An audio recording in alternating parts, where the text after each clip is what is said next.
តែលក្ខណៈពិសេសតាក់ទងទៅនឹងបច្ចេកទេសរបស់ PHL03 នេះគឺមានលក្ខណៈពិសេសដោយមានប្រើប្រាស់នៅប្រភេទគ្រាប់នឹង300 មីលីម៉ែត្រហើយនៅក្នុង PHL មួយឡានហ្នឹងគឺមានបំពង់ដែលជាបាញ់សម្រាប់បាញ់គ្រាប់រ៉ាកែតហ្នឹងមានចំនួន12បំពង់ឯណោះដែលអាចបាញ់ចំគោលដៅក្នុងរយៈពេលពី45ទៅ60ហើយចំពោះការប្រើប្រាស់នៅប្រភេទ PHL03 នេះអានុភាពរបស់វាគឺអាចបាញ់រហូតដល់ចម្ងាយពី70ម៉ែត្រទៅ160គីឡូម៉ែត្រនៅក្នុងចន្លោះពី70ម៉ែត្រទៅ160គីឡូម៉ែត្រហើយនៅក្នុងរង្វង់បានន័យថាមួយកញ្ជ្រែងរបស់វានឹងអាចស៊ីបានទំហំ1គីឡូម៉ែត្រ4ជ្រុងឯណោះអញ្ចឹងប្រព័ន្ធ PHL03 នេះគឺវាមានសមត្ថភាពខ្លាំងមែនទែននៅក្នុងការបាញ់រយៈចម្ងាយឆ្ងាយខណៈដែល BM21 យើងដឹងហើយអាចបាញ់ត្រឹមតែក្លាក់30ទៅ40ម៉ែត្រប៉ុណ្ណោះ30ទៅ40គីឡូម៉ែត្រដែលជាការ support ឲ្យការប្រយុទ្ធរយៈចម្ងាយឆ្ងាយផងដែរបាទស្វាគមន៍បងប្អូនប្រិយមិត្តទស្សនិកជនមកកាន់ការផ្សាយរបស់ខ្ញុំនៅថ្ងៃនេះហើយថ្ងៃនេះខ្ញុំសូមលើកយកតាក់ទងទៅនឹងព័ត៌មានអំពីប្រព័ន្ធសភាវុធរបស់កម្ពុជាគឺ PHL03 ដែលបងប្អូនប្រហែលជាចាប់អារម្មណ៍ច្រើនហើយមួយរយៈពេលនេះហើយក៏មានសំណួរឆ្ងល់ច្រើនណាស់តើកម្ពុជាពិតជាមានប្រព័ន្ធ PHL03 នេះប្រកាសមែននៅក្នុងការសម្រាប់ប្រយុទ្ធជាមួយនឹងសៀមដែរឬក៏អត់ដោយសារតែបច្ចុប្បន្នគេមិនទាន់ឃើញថារដ្ឋាភិបាលកម្ពុជាក៏ដូចជាកម្លាំងទាហានរបស់កម្ពុជាមានការប្រើប្រាស់នៅប្រព័ន្ធ PHL03 នេះទេអញ្ចឹងនៅក្នុងការផ្សាយរបស់ខ្ញុំនៅពេលនេះខ្ញុំនឹងលើកថាតើអ្វីគឺជា PHL03 ហើយ PHL03 ហ្នឹងគឺផលិតឡើងនៅប្រទេសណាហើយវាមានអំណាចក៏ដូចជាមានសក្តានុពលអ្វីខ្លះនៅក្នុងការកំទេចទីតាំងសត្រូវនៅក្នុងការវាយសង្គ្រប់ទៅលើសត្រូវក៏ដូចជាតើវាមានមូលហេតុអ្វីខ្លះបានយើងអាចមានសិទ្ធិនៅក្នុងការប្រើប្រព័ន្ធ PHL03 នេះអញ្ចឹងជារួមយើងទៅចាប់អារម្មណ៍តាក់ទងទៅនឹងប្រព័ន្ធ PHL03 ដែលជាសភាវុធដ៏ធំសម្បើមរបស់កម្ពុជាដែលនឹងកំពុងតែត្រៀមតាមបន្ទាត់ព្រំដែនផងដែរហើយកន្លងទៅប្រទេសសៀមថ្មីនេះក៏បានចោទកម្ពុជាថាកំពុងតែពង្រាយប្រព័ន្ធ PHL03 នៅក្នុងការវាយបកទៅខាងប្រទេសសៀមផងដែរតែមកដល់ពេលនេះកម្ពុជាតាមរយៈក្រសួងការពារជាតិក៏ត្រូវបានធ្វើការច្រានចោលនៅព័ត៌មាននេះផងដែរអញ្ចឹងជារួមតើតើការសំណួរសួរថាតើ PHL របស់កម្ពុជាពិតជាមានឬក៏អត់ហើយមូលហេតុអ្វីបានជាមកដល់ពេលនេះហើយរដ្ឋាភិបាលកម្ពុជាមិនទាន់ប្រើនៅប្រព័ន្ធសភាវុធ PHL03 នេះអញ្ចឹងមុននឹងចូលទៅដល់ថាការយើងមានឬមិនមាន PHL03 យើងទៅចាប់អារម្មណ៍ថាតើអ្វីជា PHL03 ទាំងអស់គ្នាសិននៅក្នុងនោះប្រព័ន្ធ PHL03 នេះគឺជាប្រព័ន្ធបាញ់រ៉ុកែតច្រើនស្រទាប់ឬក៏ហៅថា Multiple Launch Rocket System ផងដែរដែលជា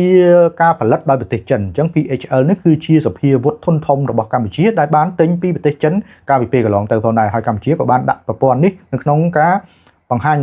សម្ពយុទ្ធជួហនិយាត្រាកាលពីឆ្នាំកន្លងទៅនេះផងដែរអំពីការដំណើរការឬក៏ហៅថាការមានសភាវុធ PHL03 នេះហើយប្រព័ន្ធ PHL03 នេះគឺជាការរចនារបស់ប្រទេសចិនហើយត្រូវបានយកគំរូតាមប្រព័ន្ធ BM30 របស់រុស្ស៊ីផងដែរបានន័យថាជាការធ្វើទំនើបកម្មពីអាវុធសភាវុធដែលមានឈ្មោះថា BM30 របស់រុស្ស៊ីអញ្ចឹងវាជាការធ្វើទំនើបកម្មទៅលើអាវុធនេះ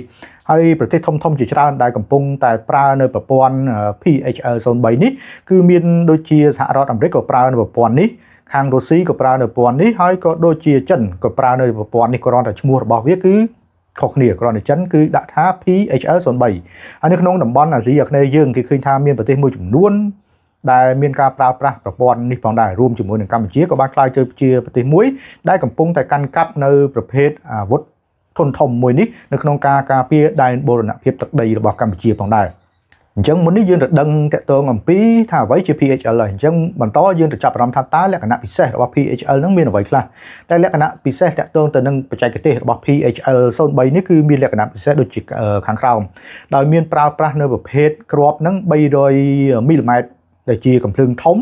ហើយមានបំពង់នឹងគឺ227មីលីម៉ែត្រហើយនៅក្នុង PHL មួយឡានហ្នឹងគឺមានបំពង់ដែលជាបាញ់សម្រាប់បាញ់គ្រាប់រ៉ាកែតហ្នឹងមានចំនួន12បំពង់ឯណោះដែលអាចបាញ់ចំគោលដៅក្នុងរយៈពេលពី45ទៅ60វិនាទីផងដែរហើយចំពោះការប្រើប្រាស់នៅប្រភេទ PHL03 នេះអានុភាពរបស់វាគឺអាចបាញ់រហូតដល់ចម្ងាយ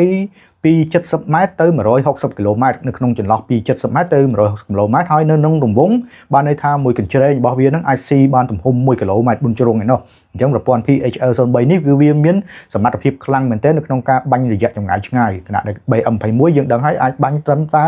ក្លាក់30ទៅ40ម៉ែត្រប៉ុណ្ណោះ30ទៅ40គីឡូម៉ែត្រហើយគណៈ PHL03 នេះគឺអាចបាញ់បានថាបាញ់ចន្លោះពី70គីឡូម៉ែត្រទៅដល់130គីឡូម៉ែត្រដែលជាការ support ឲ្យការប្រយុទ្ធរយៈចម្ងាយឆ្ងាយផងដែរ ហើយបើចំពោះតាក់ទងទៅនឹងក្របរបស់ PHL ដែលក្នុងមួយគ្រាប់បើតាមរបាយការណ៍ដែលទទួលបានគឺមានទម្ងន់រហូតដល់ប្រមាណជា800គីឡូម៉ែត្រឯណោះសុំទោស800គីឡូក្រាមឯណោះក្នុងមួយគ្រាប់អញ្ចឹងបានន័យថាទម្ងន់ចិត្ត1តោនហើយក្នុងមួយគ្រាប់អញ្ចឹងបានវិសាលភាពនៃការកំទេចរបស់ PHL 03ទៅដល់សត្រូវគឺមានទំហំធំមែនទែនហើយនៅក្នុងនោះប្រភេទរ៉ុកែតក៏ដូចជាក្បាលរ៉ុកែតដែលត្រូវបានប្រើភ្ជាប់ជាមួយ PHL 03ក៏មានអាចប្រើប្រាស់បានជាច្រើនប្រភេទនៃបានន័យថាប្រភេទនៃគ្រាប់រ៉ុកែតផងដែរ